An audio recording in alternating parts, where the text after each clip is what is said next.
दोस्तों एक सवाल का ईमानदारी से जवाब दीजिएगा। तो पिछले 2 से 3 साल में आपकी सैलरी कितनी बढ़ी है? और अगर जवाब है हाँ, तो दूसरा सवाल कि क्या आपका बैंक बैलेंस और इन्वेस्टमेंट भी उसी रफ्तार से बढ़ा है? और अगर नहीं, तो हो सकता है कि समस्या आपकी कमाई में नहीं, आपकी फाइनेंशियल हैबिट्स में हो। क्योंकि वेल्थ सिर्फ ज़्यादा पैसे कमाने से नहीं बनती। वेल्थ तब बनती है जब आप कमाए हुए पैसों को सही सिस्टम के साथ मैनेज करते हैं। और आज हम बात करेंगे ऐसी 8 प्रैक्टिकल हैबिट्स की जिन्हें अपनाकर कोई भी व्यक्ति अपनी फाइनेंशियल लाइफ को बेहतर बना सकता है।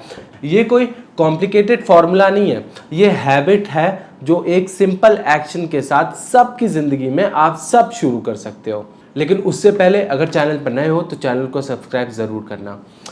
हम में से ज़्यादातर लोग ये सोचते हैं कि सैलरी आने के बाद जो पैसा बचेगा उसे इन्वेस्ट कर देंगे। लेकिन प्रॉब्लम ये है कि पैसा शायद कभी भी अपने आप नहीं बचता है। सैलरी आती है, बिल्स कट जाते हैं, वीकेंड आता है, शॉपिंग हो जाती है, बाहर खाना खाने चले जाते हैं और महीने के आखिरी में पता चलता है कि इन्वेस्ट करने के लिए तो कुछ बचा ही नहीं। इसीलिए इन्वेस्टमेंट को विल पावर पे मत छोड़िए, उसका सिस्टम बनाइए। जिस दिन सैलरी आती है उसके अगले या 1-2 दिन के अंदर एसआईपी की डेट रखिए। मान लीजिए सैलरी 1 तारीख को आती है तो एसआईपी 2 या 3 तारीख को होनी चाहिए, 20 या 25 तारीख को नहीं।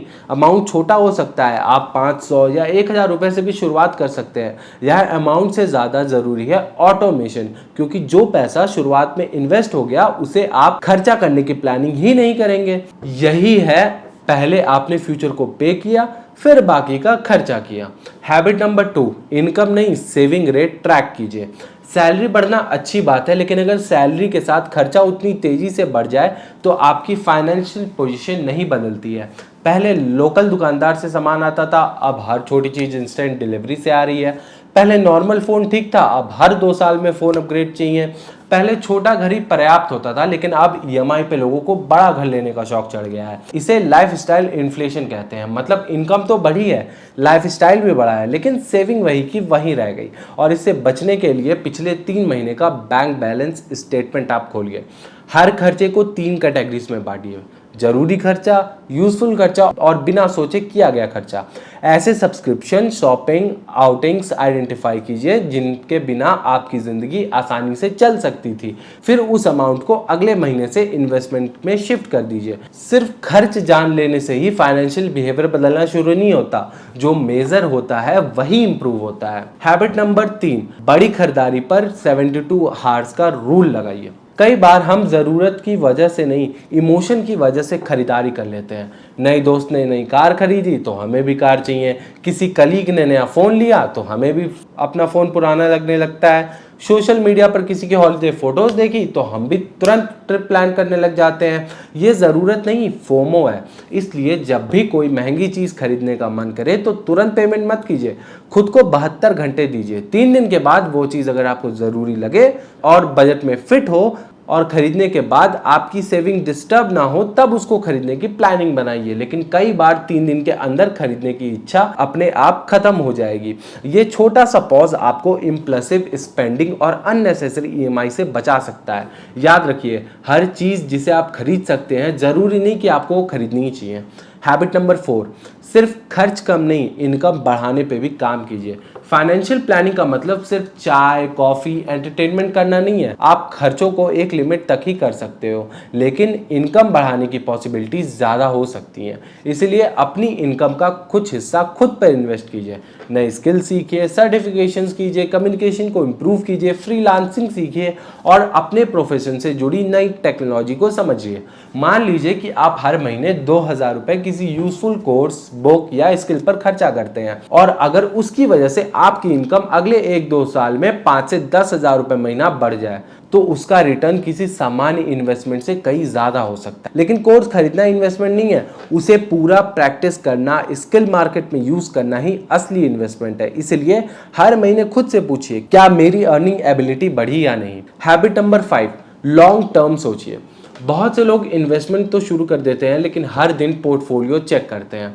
मार्केट थोड़ा गिरा नहीं कि पैनिक शुरू, न्यूज़ में नेगेटिव हेडलाइन आई नहीं कि इन्वेस्टमेंट बंद। लेकिन वेल्थ रोज़ पोर्टफोलियो देखने से नहीं, लंबे समय तक डिसिप्लिन रहने से बनती है। मार्केट शॉर्ट टर्म में ऊपर नीचे हो सकता है, इसीलिए इक्विटी जैसे इन्वेस्टमेंट में वही पैसा लगाना चाहिए जिसकी जल्द जरूरत ना हो और जिस पे रिस्क आप समझते हो। अपने हर इन्वेस्टमेंट के सामने उसका गोल लिखिए, जैसे घर, रिटायरमेंट, बच्चों की एजुकेशन या लॉन्ग टर्म वेल्थ क्रिएशन। गोल सामने होगा तो टेम्पररी मार्केट मूवमेंट देखकर डिसीजन लेने की संभावना कम होगी। पोर्टफोलियो को हर घंटे देखने की जरूरत नहीं है, एक तय इंटरवल पर रिव्यू कीजिए, जैसे 3 या 6 महीने में। इन्वेस्टमेंट से पहले रिसर्च कीजिए, इन्वेस्ट करने के बाद हर हेडलाइन पर रिएक्ट मत कीजिए। हैबिट नंबर 6, जल्दी शुरुआत कीजिए। इन्वेस्टमेंट में अमाउंट इंपॉर्टेंट है, लेकिन टाइम उससे भी ज़्यादा इंपॉर्टेंट हो सकता है। अब मान लीजिए कि 2 लोग हर महीने बराबर अमाउंट इन्वेस्ट करते हैं। पहला जो व्यक्ति है वो 25 साल की उम्र से शुरुआत करता है और दूसरा 35 साल की उम्र में। दोनों की मंथली इन्वेस्टमेंट सेम हो सकता है, लेकिन पहले व्यक्ति के पैसे को कंपाउंड होने के लिए 10 साल ज़्यादा मिलेंगे। यही 10 साल फाइनल कॉर्पस में बड़ा अंतर पैदा कर सकते हैं। इसीलिए सही समय का इंतजार करते करते शुरुआत को मत टालिए। पहले सैलरी बढ़ेगी फिर इन्वेस्टमेंट करेंगे, पहले लोन खत्म होगा फिर एसआईपी करेंगे, पहले खर्चे कम होंगे फिर सेविंग करेंगे। ऐसे करते करते कई साल निकल जाते हैं। परफेक्ट अमाउंट से ज़्यादा जरूरी है पहला कदम। आज 500 रुपये से शुरुआत की गई हैबिट इनकम बढ़ने के साथ आगे 5,000 से 10,000 रुपये तक भी बन सकती है। लेकिन जो हैबिट शुरू ही नहीं हुई वो आखिर बढ़ेगी कैसे? हैबिट नंबर 7, फाइनेंशियल डिसीजन पर रिएक्ट नहीं, रिस्पॉन्ड कीजिए। पैसे से जुड़े कई गलत फैसले 2 इमोशंस की वजह से लिए जाते हैं। पहला है फियर और दूसरा ग्रीड। मार्केट गिरा तो डर कर बेच दिया, कोई स्टॉक तेजी से बढ़ा तो बिना समझे खरीद लिया, किसी ने डबल रिटर्न का प्रॉमिस किया तो तुरंत पैसा लगा दिया। डिसीजन लेने से पहले सिंपल एक्सरसाइज कीजिए, कागज पे लिखिए कि मैं ये फाइनेंशियल डिसीजन क्यों ले रहा हूँ। क्या मेरे पास डेटा है? क्या मैं रिस्क को समझता हूँ? क्या ये मेरे गोल से मैच करता है?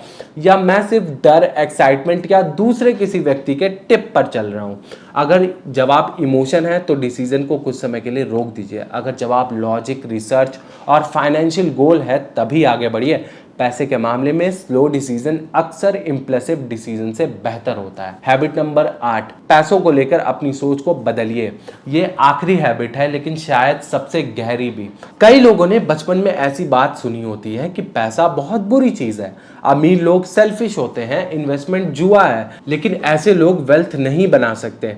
ऐसे बिलीव्स हमारे फाइनेंशियल डिसीजंस को अफेक्ट करते हैं। अगर आपको लगता है कि पैसा गलत चीज है तो आप उसे सीखने, मैनेज करने और बढ़ाने से बचेंगे। असल में पैसा ना अच्छा है ना बुरा, पैसा एक टूल है। उसका इस्तेमाल सुरक्षा बनाने, परिवार की मदद करने, फाइनेंशियल फ्रीडम पाने और गलत काम करने किसी भी दिशा में किया जा सकता है। एक पेपर पर लिखिए कि पैसे को लेकर आपकी 3 सबसे पुरानी बिलीफ्स क्या है। फिर खुद से पूछिए, क्या ये बिलीफ्स मेरे अनुभव से बनी है या मैंने कहीं और से सुन के बातों को मान लिया है। पुरानी सोच को ब्लाइंडली फॉलो मत करिए, उसे फैक्ट्स, एजुकेशन और अपने अनुभव के आधार पर अपडेट कीजिए।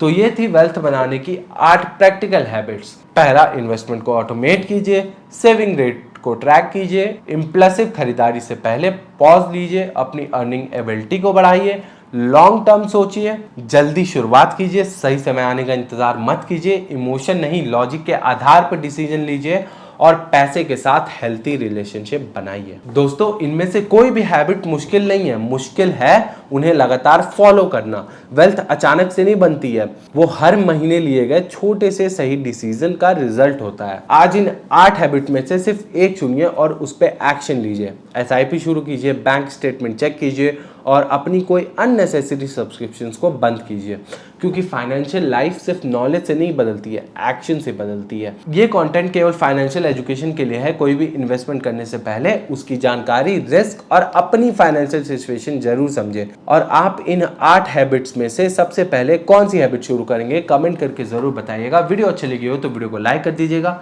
चैनल पर नए होगे तो सब्सक्राइब कर दीजिएगा। मिलता हूँ आपसे नेक्स्ट वीडियो में, तब तक के लिए धन्यवाद।